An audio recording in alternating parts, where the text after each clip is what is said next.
स्वागत है। तो आज मैं आपके आगे लेके आई हूँ अपना एक और स्पेशल सा वीडियो, जिसमें कि मैं उत्तराखंड की एक कल्चर के बारे में आपको बताऊंगी। कि वैसे भी आप देखते हैं जैसे कि हमारा उत्तराखंड देवभूमि है, तो इसके हर त्योहार प्रकृति से जुड़े होते हैं। हमारा पहाड़ी संस्कृति प्रकृति से जुड़ी है और उसी के कारण यहाँ त्योहार है, मतलब त्योहार प्रकृति पे ही निर्भर है ये यहाँ के।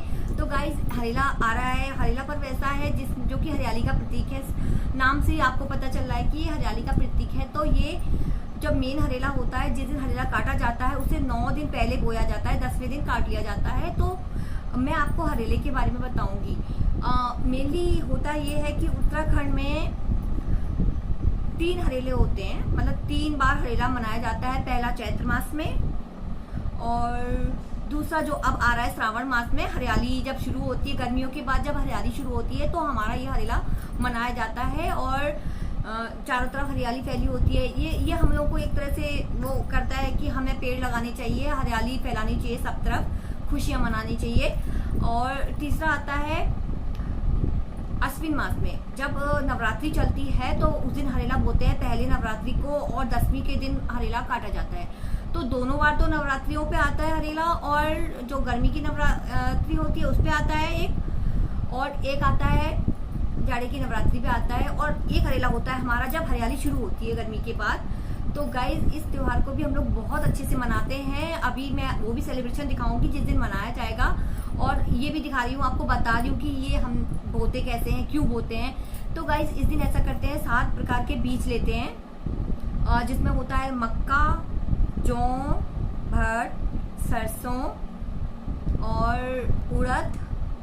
तो गाइस, इसमें 7 प्रकार के अनाज को हम लेते हैं, मिट्टी ले लेते हैं। कई लोग मिट्टी के बर्तन में बोते हैं, कई लोग मिठाई वगैरह के डब्बे होते हैं उनको खाली करके साफ करके उसमें मिट्टी लाते हैं, मिट्टी भरते हैं और उसके बाद उसमें बीज डालते हैं और बीजों को फिर ढक देते हैं। तो गाइस, जिसके ये हरेला जब 10वें दिन कटाई होती है इसकी, उसके बाद ये बड़े लोग उसको आशीर्वाद के तौर पे सर पे रखते हैं, बच्चों के, परिवार के। और या मैरिड लड़कियां होती हैं वो अपने भाइयों के सर पे रखती हैं, जब जाती है उनके घर, उनको पूजना कहते हैं, हरेला पूजना बोलते हैं इसको। और गाइस, जब हम छोटे थे तो ऐसा था ना, जब जैसे कि अम्मा लोग हम लोग को चिट्ठी में हरेला के भेजते थे। जो लोग क्योंकि दूर होते हैं ना, तो ये इतना मेन त्योहार होता है हम लोग के लिए कि वो हरेला हम लोग चिट्ठी में, हमारे पास हरेला आता था और हमारे सर पे वो सूखा हुआ हरेला रखा जाता था। मतलब हमारी संस्कृति इतनी स्पेशल है उत्तराखंड की। तो गाइस, मैंने सोचा इसलिए कि आपको इस बारे में बताती रहा करूंगी, जब भी कुछ ओकेजन आएगा तो आपके साथ मैं शेयर किया करूंगी। जैसे कि आज हरेले के बारे में एक छोटी सी वीडियो मैंने आपको शेयर की है। तो गाइस, अब दिखाती हूँ आपको मैं हरेला हम कैसे बो रहे हैं। तो फ्रेंड्स, हमने मिठाई के डब्बा ले लिया है और एक प्लेट में हमने 7 प्रकार के अनाज ले लिए हैं। हम 7 या 5 प्रकार के अनाज ले सकते हैं, जैसा कि मैंने आपको अभी बताया है। जौ, मक्का, सरसों, इस तरह के मतलब अनाज, गेहूँ, फिर ऐसे हमने 7 अनाजों को मिला लिया है और अब आपने मिट्टी में डाल दिए हैं वो बीज जो हम लाए हैं, और दोनों में डाल दिया। अब हम इसको ना क्या करते हैं कि मिट्टी को मिला लेते हैं आपस में, बीज और मिट्टी आपस में मिला लेते हैं, और इसका रेगुलर ध्यान देना पड़ता है और इसमें हमें पानी डालना पड़ता है।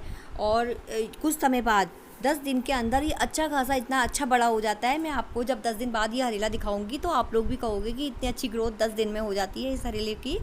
और 10वें दिन ये हरेला फिर काटा जाएगा और आशीर्वाद के तौर पर बड़े लोगों के द्वारा छोटे लोगों के सर पर रखा जाएगा।